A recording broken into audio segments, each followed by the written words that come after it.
It's quite unfortunate right there in terms of maintaining infrastructure, which is very critical.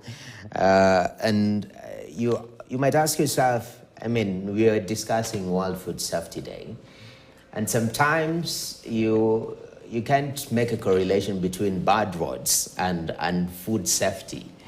But sometimes, actually, there is a direct correlation in that regard, and we might take a look at that later on. But right now, to start our discussion on matters World Food Safety Day, of course, in studio, I'm joined by Rosalind Daisy Karimi, Director of Fish Quality, Safety and Trade at Kenya Fisheries Services. Thank you very much for making time. And then we have Godfrey Nyangori, Agrify Program Manager at Micro Enterprise Support Program Trust. Thank you very much for making time. And joining us virtually is Okisegere Ojepat, who's the CEO of Fresh Produce Consortium of Kenya. Also, thank you very much for making time. Now, starting with you, Rosalind, the theme for World Food Safety this year is prepare for the unexpected. What is this unexpected that we're preparing for in regards to food safety? Thank you very much. I think I want to start by saying that food safety is the process that from production to the table. So when we say prepare for the unexpected, there are many challenges that are happening. One, due to climate change, also due to change in lifestyle, also due to change in consumption styles, or is it consumption trends? And therefore, we are saying that we want to be set as a country so that should there happen, for example, an outbreak of a foodborne disease, we will be prepared to tackle that. And that's why we are starting the conversation on engaging the government, the national government, the county governments, and even the industry to be able to prepare for that time when something tragic can happen, like it happened, unfortunately, during the COVID-19 time, where we were all caught quite, say, unawares. But we want now to prepare as a country, and that's why we are starting this conversation, so that we can be ready for any of those eventualities. Okay. Things that do affect food safety, of course, I've said foodborne illnesses mostly. Yeah. Definitely, and even the statistics are worrying. Mr. Godfrey, 1 in 10 people worldwide falls ill from contaminated food each year. This discussion, in terms of the foundations, when you talk about food safety, does it begin in the home? Does it precipitate now into the education systems? Because this is, 10% of the world falls ill from eating contaminated food. Is it something that is out of their control, or is it something that can be prevented? Yeah, thank you, Noah. Yeah, it's true. You would want to look at it in terms of the number of deaths. Actually, it's very alarming because, for example, if you look at it, they are talking of 420,000 people die annually. And you're talking of 40% of those are children. And the statistics are even worrying in Kenya, where food safety is even affecting 16% of our children in terms of standardization. They don't grow to how they're expected to be. But the best way to look at this discussion is to look at it in a very holistic way. And that's why they coined the word food safety is everyone's responsibility. And that's why, as micro enterprise support programs, we've come up with a very systemic way of addressing food safety concern. Okay. In terms of looking at it in two facets. One is skills development, because we believe that farmers, and especially farmers, right from the seed systems all through to the markets, and all through to the table, that all those processes are properly handled through education and skills development. Okay. And we, for example, I was talking to somebody, when you have the TVET system, where you have young people going to a polytechnic, and they are trained, let's say, in cosmetology or in carpentry. You'll never doubt their attitude, their skills, and their competencies. Okay. You'll take your court to them, and you'll come out of it.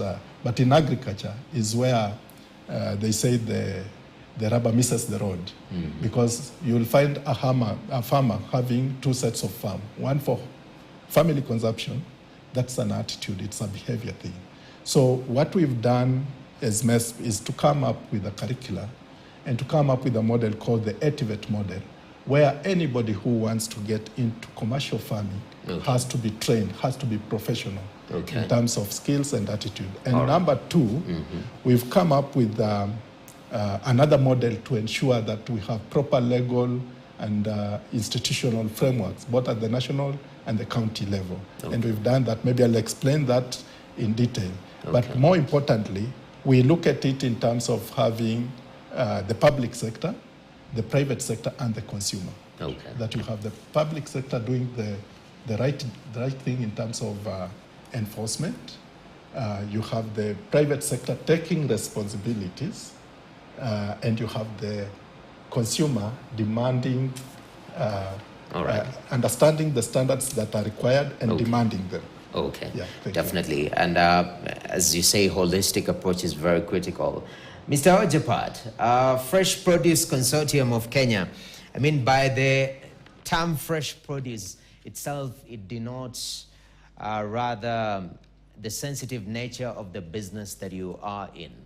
Maybe paint for us a picture of how the magnitude or how critical food safety is in the fresh produce sector in the country.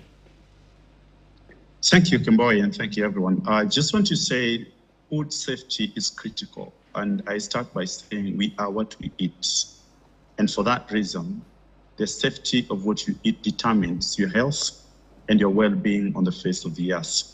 We deal with fresh produce, which is basically a food that everyone deals with on a daily basis, starting with your vegetables, your fruits, your salads, and basically the food you eat and cook. In our country and globally, many people eat fresh produce, and therefore the importance of this subject matter can never be reinforced. We are dealing with a sensitive matter, and it is something that we must take a holistic approach.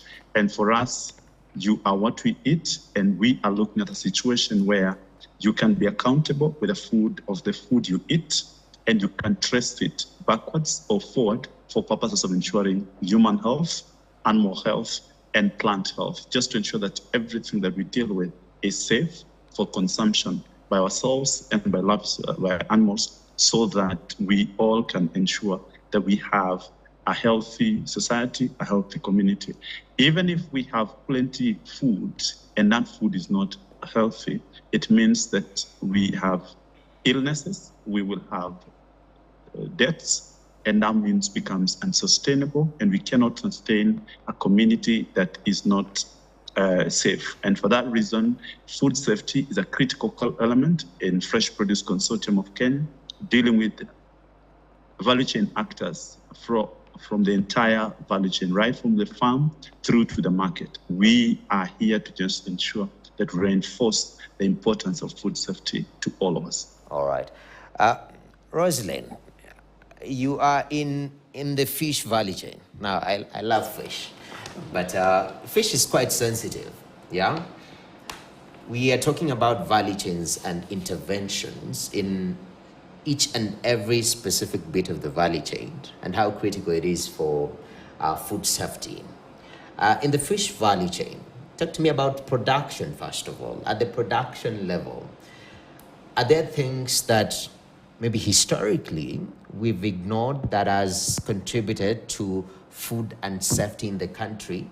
And what do we need to change? What are we changing to make sure that at the production level, especially in the fish specifically value chain, we are having safe products?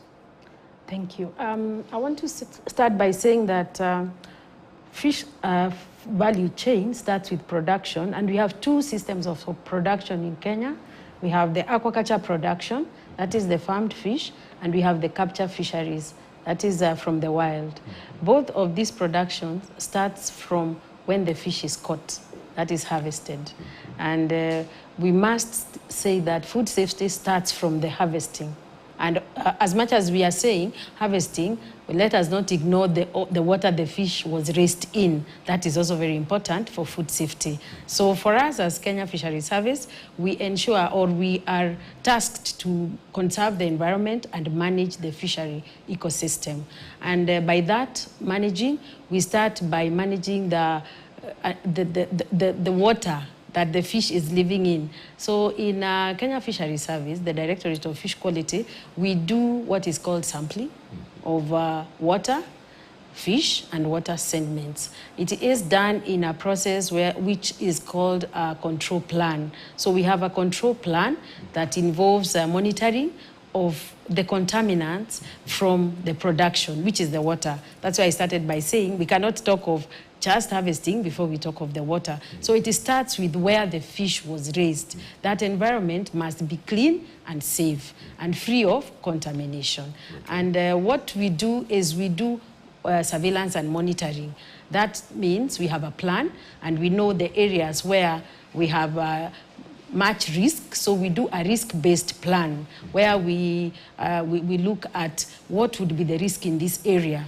If people are farming around a fish farm area, then that is a risk because chemicals from the farm can find themselves in the water. So that becomes a point of monitoring and surveillance for us. So I want to say that from the water, we are currently doing monitoring and surveillance using our residue control plan. And what are we monitoring for? Just for those purposes of those who may not understand contaminants, it's quite broad. We have biological contaminants, that's the bacteria, the viruses, and the rest. Then we have chemical contaminants, which are the pesticides and the heavy metals, and also we have the antimicrobials. They are also contaminating. Antimicrobials is really antibiotics that are used in the farms or even in humans, and they find themselves in the water. Okay. So in our residue monitoring plan, we are able to monitor those parameters.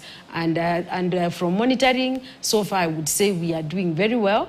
We have been monitoring for quite some time, and I want to assure Kenyans that our fish has been able to access markets outside this country because of the monitoring of these residues and the results that we are getting. Right. Back then, we had a challenge, yes, of cholera breakouts, you know very well, and our products were banned from export market, but we have been putting a system in place for a long period. That was back in 2008, but now we have put in place our control plans. They are good, they are acceptable, and they have been accepted even in the EU. So I would say that for the fisheries value chain, matters contaminant in the waters that we are raising them, we are assured. From there, we now go to the market. We go now to the harvesting. And we're going to go to the market later on, because I want us to build this story arc in a very interesting way. We journey with the farmers.